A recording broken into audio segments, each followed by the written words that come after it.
પ્રભુ તમારા સૌના અંતરમાં વસો.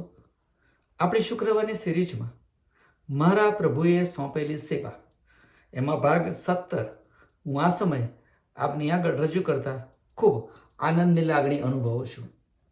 અને જેઓ મને ફોન દ્વારા કે મેસેજ દ્વારા ઉત્તેજન આપો છો તે સર્વનો હું ખૂબ આભાર માનું છું. હવે એક વખતની વાત છે કે એક રાજા હતો અને એનો વજીર પણ હતો. અને આ રાજાના રાજ્યમાં એક વખત વરસાદ ના પડ્યો અને ત્યારે વજીરે કહ્યું કે રાજા, જે થાય છે સારા માટે થાય છે. આપણી પાસે ઘણું બધું અનાજ છે કોઠારોમાં અને એ વપરાઈ જશે. બીજા વર્ષે વરસાદ પડ્યો અને રાજા એ રાજ્યમાં વજીરની સાથે ફરવા નીકળ્યા એ પાક જોવા માટે. અને એમણે શેરડીનું ખેતર જોયું. રાજાએ કહ્યું કે લાવો ને હું જાતે શેરડી કાપું. અને રાજા એ દાંતરડાથી શેરડી કાપવા જતા એમના જમણા હાથની આંગળી કપાઈ. અને ત્યારે વજીર બોલ્યા કે જે થાય છે સારા માટે થાય છે. રાજાને પણ ખબર પડે કે ભાઈ આ ખેડૂતોને કામ કરતા આવું પણ થાય છે અને મહેનત પણ પડે છે. અને રાજાને વખત ક્રોધિત થઈ ગયા કે આ વજીર શું બોલે છે, જે થાય છે સારું થાય છે. પણ ત્યાર પછી એક વખતની વાત છે કે રાજા એ એમના સૈનિકોની સાથે એ જંગલમાં શિકાર કરવા માટે નીકળેલા. અને એ વખતે રાજાનો તોફાની ઘોડો એ રાજાને લઈને દૂર ચાલ્યો ગયો અને એ પોતાના સૈન્યથી છૂટા પડી ગયા. અને ત્યારે આગળ જતા એ રાજા એ જંગલી લોકોના હાથમાં સપડાયા.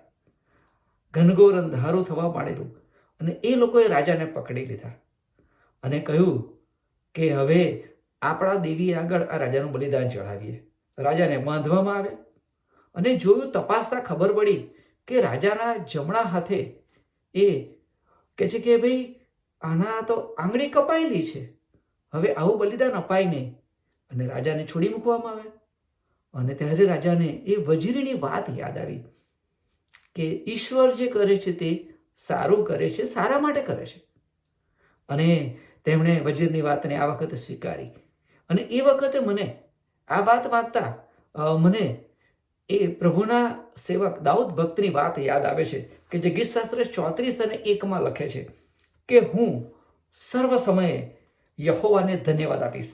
એટલે કે ઈશ્વરે આપણને આ સેવા સોંપી છે કે આપણે સર્વ સમયે સર્વ સંજોગોમાં જીવનના તમામ સમયે અને પરિસ્થિતિમાં આપણે ઈશ્વરને ધન્યવાદ આપીએ.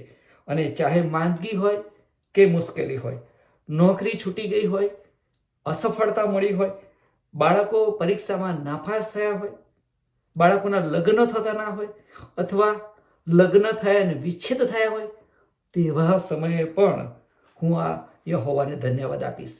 જો કે આ બહુ અઘરું છે. આ ખૂબ અઘરું છે. એ મારા માટે અને તમારા માટે, બધા માટે. આવી વિકટ પરિસ્થિતિમાં પ્રભુના નામને ધન્યવાદ આપવો, it is too much difficult.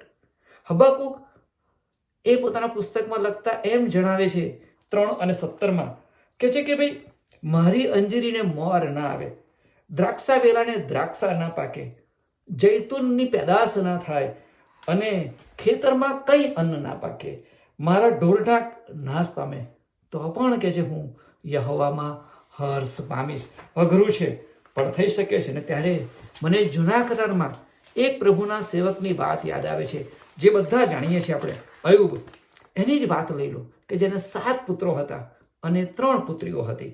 અને કે છે કે એની પાસે 7,000 ઘેટા હતા, 3,000 એ કે છે કે ઊંટ હતા, 500 જોડ એ બળદ હતા અને 5,000 ગધેડીઓ હતી.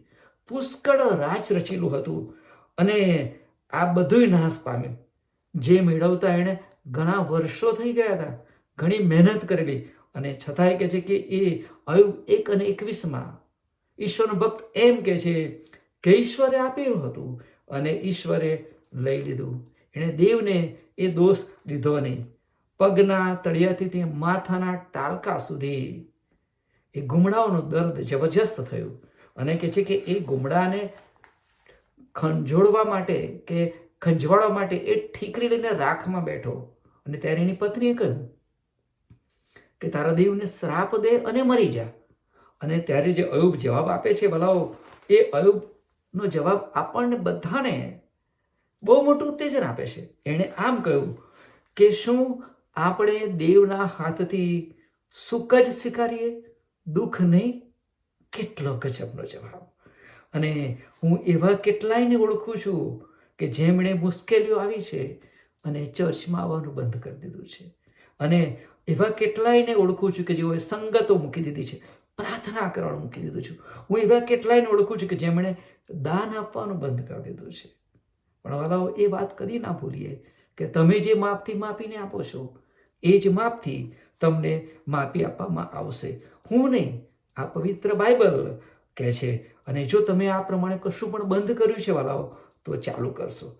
પ્રભુ આપણા કુટુંબોમાં, આપના બાળકોમાં જે પરિસ્થિતિ છે તેમાં યહોવાને ધન્યવાદ અને ધન્યવાદ આપો છો. અઘરી સેવા છે, પણ એ કરવા પ્રભુ તમને અને મને બધાને તેની કૃપા આપો. ફરી આવતા શુક્રવારે આપણે મળીશું. ત્યાં સુધી મારો વાલો ઈસુ તમારી બધાની ખૂબ સંભાળ રાખો.